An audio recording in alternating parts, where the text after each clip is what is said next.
আজকে বানিয়ে দেখাবো কীভাবে চিকেন ফ্রেঞ্চ ফ্রাই বানানো হয়। চিকেন নিন, তার মধ্যে আদা রসুন পেস্ট, টমেটো পেস্ট দিন, লেবুর রস দিন, তারপর দিতে হবে লঙ্কার গুঁড়ো,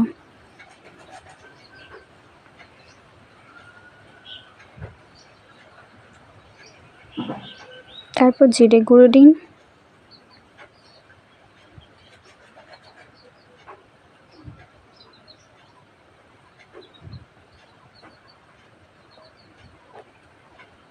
তারপর একটু নুন দিন, তারপর একটু দই মিক্স করে নিন, দই দিন,